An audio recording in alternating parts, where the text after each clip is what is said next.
Hey guys, welcome back to another episode. On this one, we're going to be doing the rolling of the guards for fully sick fitment on the R32. Tell me, is it whack up in the air? Rapping scattered off the gear. I can map him, yeah, the air. It's like a tracker, get distracted, send him back like in the mail. Not a fraction of them real. Catch him lacking, run the drill. Running through the shit like a motherfucking dage. Alrighty, so the R32 currently has the new coilovers in there, BC Racing coilovers. And I've like maxed it out as low as it can go. So at the moment, the wheels don't turn. It is like the tightest fit you could ever have. These are the wheels that I'm going to be running on the front 100%, and then the rear, it's probably going to be like a mixture of rims that I've got here that are all going to be painted white, hopefully. That's a silly idea, but yeah, that's what I'm thinking. And I do have over fenders for here, but we have a guard roller here from Hayden from Kamikaze, and Xavier was using it the other day, so I thought I might have a go at rolling my guards and then see what it looks like without putting the over fenders on, just to see before I cut them, because if I cut them then they're gone, and they're not that bad. There is a bit of rust in here and it's not pretty on this side. The other side's pretty good, but that is definitely cooked. So that's why I was going to cut them out to get rid of that. But let's roll it and see what happens. With low, like cars that are this low, it just makes life so much more difficult, but it looks really, really cool. So it's kind of a toss-up. You need a balance between how cool you want it to look and how practical the car actually is. To make it cool and practical takes a long time and a lot of work. Xavier's finding that out at the moment with his S13. So I'm happy to compromise where possible, but ideally I want it to ride at this height. I don't want it to be higher because it's just sick. So maximum cool factors here. Basically this is what we're dealing with. The tire is like way in the guard. So you'll be surprised at how low you can actually have this fitment for the tire to turn and still work. It's actually pretty incredible what you can actually do. It just sort of like a little illusion. But what we're gonna do, I put this guard on, I bolted it on because I obviously had it off before. So the screws on the top here, and there's a couple of screws in here. You open the door to get to those. I've bolted it on so it's secure enough so we can use the guard roller. If you've never seen this before, this is your guard roller, and it bolts on to your hub where your wheel bolts on, just there, and then you can set the length. And this roller here spins, yeah, roller, that pushes against the inside of your guard, and you slowly go back and forward, back and forward, back and forward, and it pushes this guard out towards us. So it'll bring this guard this way, and it's metal, so it can actually, you can manipulate it or mold it, finesse it out this way, and yeah, that's what we want to achieve so that we have clearance for the wheel to turn. So you can get these on eBay, you can get them from a few shops, but they're all pretty much the same. This one has been well used. It's had plenty of use in its life. The reason why it's like black and stuff here is because what you're supposed to do is get a heat gun and heat up the paint, so the paint goes a bit more soft, and then when you're hanging on it, it doesn't crack your paint. But we are going to be respraying this car, so I'm not worried about using a heat gun. The key with this is to take your time. I've tried this one other time on the 180 and I completely stuffed it up, like really bad. But I was rushing it and I wasn't worried about it because I did have the intention on doing over fenders with fiberglass front and rear. So that's what it's got now. And this is the other option with fitment. It's not the best fitment on the 180, especially because it's at legal height now. It looks disgusting. But you can put a fiberglass over fender on here. You can screw it on, or you can mold it on with fiberglass putty, and you cut out the inside guard. So up in here, you can barely see, it's really shit quality here, but I've cut this guard out, and screwed it back and siliconed it so no smoke can get up through there or water. And then it gives you way more clearance so you can fit big tires on there. That's going to be the issue with the rear of this. If I leave it, it's not going to be able to fit huge tires easily. So it's possible, anything's possible. You can put tubs in the rear, you put tubs in the front, give you way more clearance for big tires. But if you were going to do this for a daily car, you wouldn't be having it this low to start with, unless you were really risking it with the gauntlet. So you would definitely raise it up a bit and give you way more clearance and make it a lot easier for you. So first thing to do, take these wheels off. What we're going to have to do, because the guard roller won't fit on when the car's this low, I'm going to have to adjust the coilovers and bring the tire down to raise the car so that the tool will fit on there and reach where it needs to go. Yeah, first thing to do, raise this up, take the wheel off, get this attached to it, and then slowly start molding it and see how we go. Let's go for a time-lapse time. Make sure you hit the like button, drop a comment below on this video, subscribe, and hit the bell notification as always. I'm just so pumped to be doing actual work on the 32. I've got a few little things to do on this before the engine drops in there. So yeah, let's get stuck into it.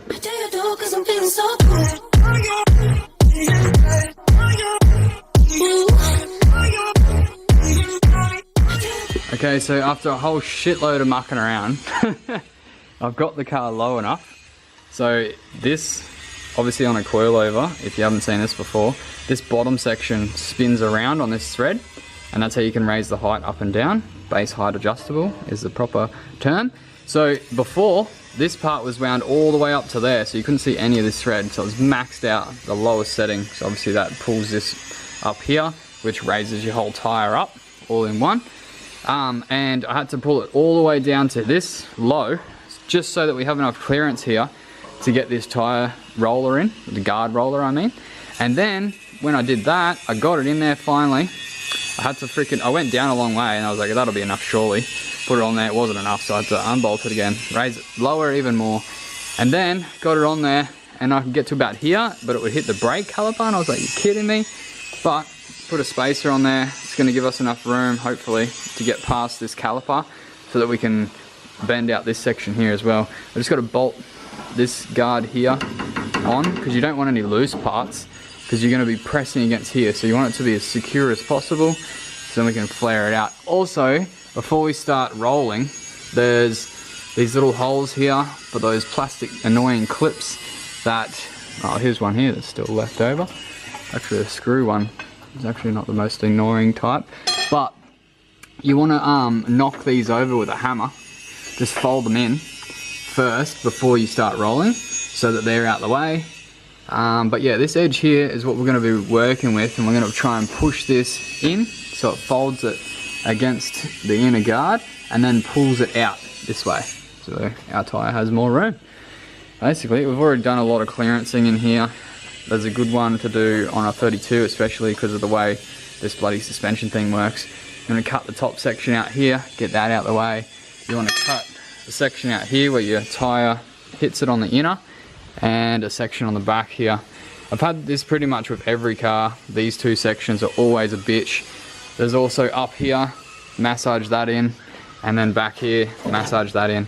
It's looking really hideous under here, I know, because I've still got to grind all the welds under here, and then I should have hit them with like cold gal or some sort of paint just to protect it from rusting, but I didn't, and so now I'm gonna have to tidy this up, but it's not the end of the world. I'm not too worried about it on the inside of here. But yeah, let's get the bloody guard roller on here. Okay, so it's got a couple of different hole patterns on here for different size wheels or hubs for cars. So you want to get it up in there with the roller first, and then put your slide it over the threads like that. And bolt this on here so that's secure. And then adjustment goes up and down here. So that's ideal now, freaking ideal. And we can get that up there. And yeah, you just use this to put tension on it. and then roll it forward and back like this until it starts moving, and then you just keep going slowly. So let's get on with that.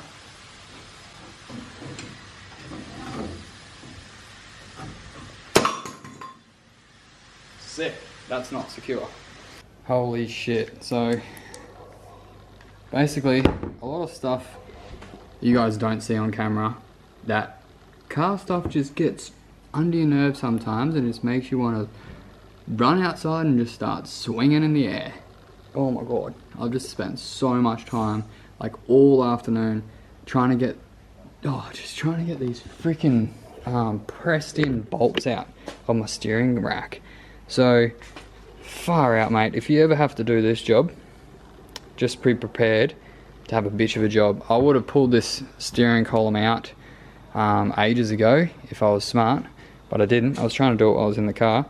I was chopping the shit out of them with a grinder, so I ran out of grinding blades, so I couldn't cut this bolt all the way off. This one definitely helped relieve the pressure, but yeah, far out, mate. This was a bitch. Just to get these two out, ended up pulling it out, putting it in the vise, squeeze this part and just beat the shit out of it with my big boy hammer. And then the other two that are in this other section,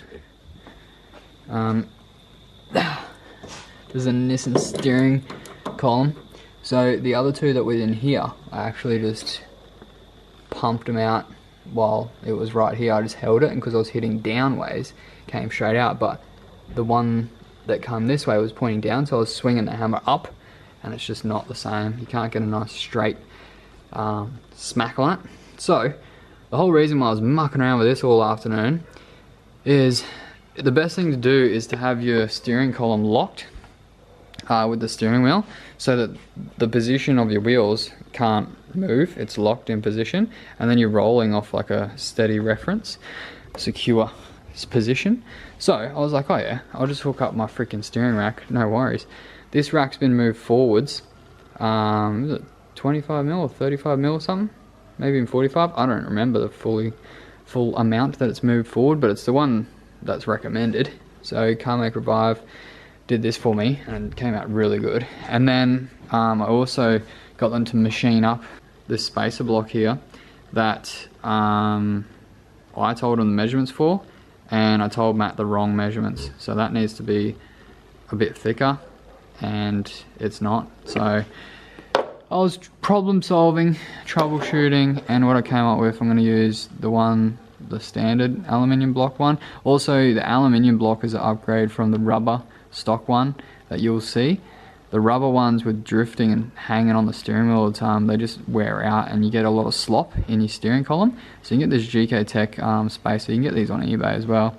And that's normally the size that you need. But because the rack's been moved forward so far, we need to extend the steering column.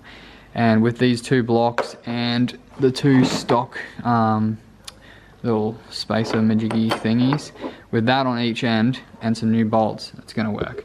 But what I needed to do was press out those bolts because they're not long enough and they're just in the way, so that I could use a longer bolt and yeah, lock the steering rack. So it literally took me like maybe 3 hours just mucking around with that. You wouldn't think it, but no shit, took that long.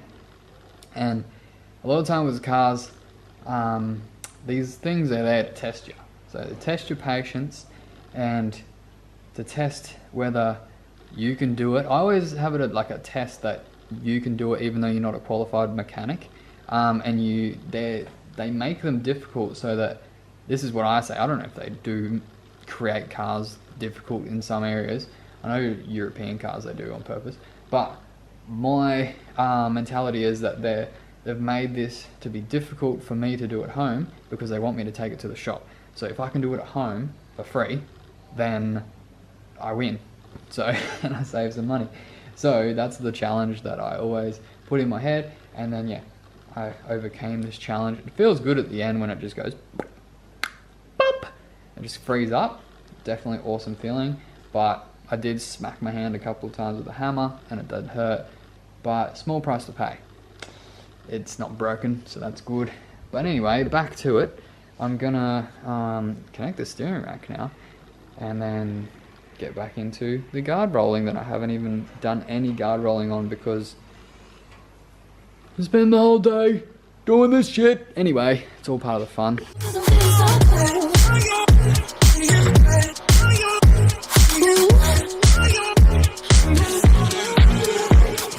Oh, my darkest memories, now let me fall back.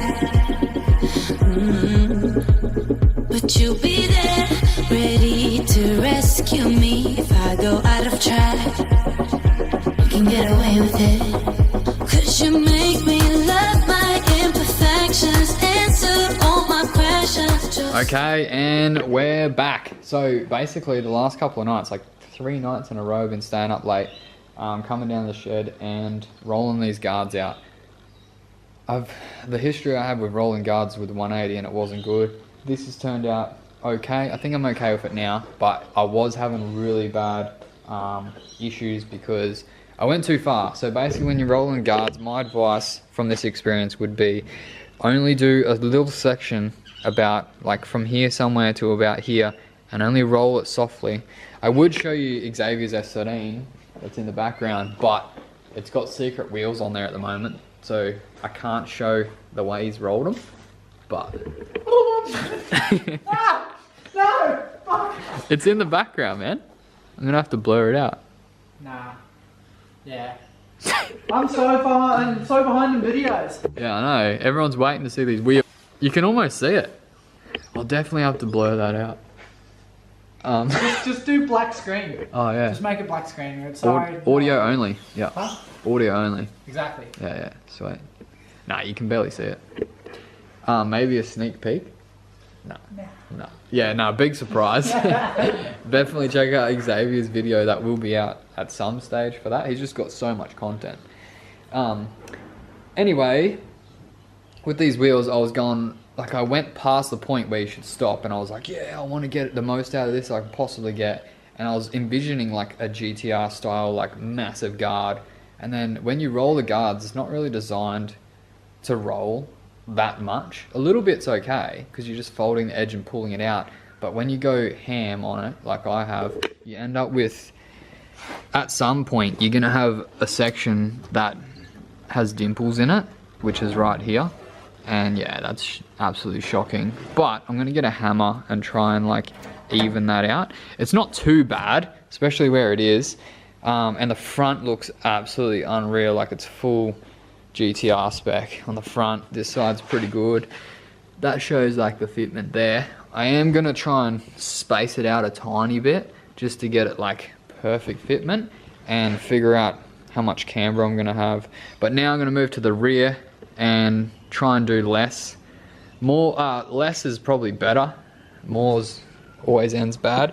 But this fitment at the moment is just tucked tight against there and the wheel doesn't spin. So I'm just going to try and do a little section here just so I can fit the wheel in there and make it turn. So yeah, I'll come back after this. Hopefully I don't cook it. Okay, so basically I used the guard roller on this as much as I could. It has pulled it out a bit and it looks sick as, but the wheel doesn't turn at the moment. It's completely stuck in there. There's a few ways around this. You could just raise the car up to give it more clearance, but that's not what we're after. What we're going to do is leave this for now, and I'm going to raise the car up a little bit, just enough to get a metal pole in there, and then we'll get it off the hoist and tie a strap to the front with a ute and pull it forward, because obviously it doesn't drive, and then you use the old pole trick and just roll it around there and it will really pull the guard out, because this guard is actually so freaking strong. I'll see if I can show you on the other side. Like the thickness is like insane. It's so thick. It's like that thick. And these guards are tank as. And the more I play with these and see how solid they are, the more keen I am to keep them and not cut them out and put fiberglass on the outside. Just because like fiberglass, I'm always worried if I pop a tire, like the more you skid tires, the more you can feel when they're about to burst. But with fiberglass, you're always scared of popping a tire, because if you do, you're gonna rip your whole guard apart and it will just completely mess it up. So with this steel guard, if I keep it, then that's not going to be a fear, and I can just fully send it, and it's just heaps stronger. So if you tap anything, it's just, I don't know, you can just bang it out, you know. Fiberglass just absolutely gets destroyed like on the S13. So don't mind the gap here. This is what happens if you raise your car. It looks like shit. So I'm gonna actually leave the rear fitment for now. The front is pretty freaking mint. I'm gonna leave the rear, and we're gonna come back to that another time. We're gonna be fitting the body kit, so that is gonna be really exciting. I might sound not enthused at the moment because it is like 10:30 at night, and yeah, I'm ready to go to bed. So hope you guys enjoyed this one. It's been a journey. I've learnt that if you're doing this job, you really want to take your time with it and don't go hard. I've got a problem. I'm still learning how to have patience with some car stuff. A lot of the time I start off patient and then I get impatient and just start going ham. I wouldn't recommend that because you will end up creasing your guard, and a little bit is better than a lot, basically. But yeah, hope you like this one, guys. I'll definitely be seeing you guys on the next episode. Hopefully the R32. I'm waiting on something to arrive for the Subaru. Half made an episode for that, so that's cool. I've got a new battery for it here. Got a marketplace that actually came out of a GC8. Like, what the heck? Some dude selling a battery that rode off his car into a pole at 120 k's an hour. Dude was crazy story. Anyway, if you made it this far in the video, put in the comments Century batteries. Shout out to them. Super excited to get this hopefully assembled this week as well. So all this shit is going to go together. Drop the engine in. Shit's happening. It's crazy. And I'll see you guys on the next video. Like, comment, and subscribe to the channel.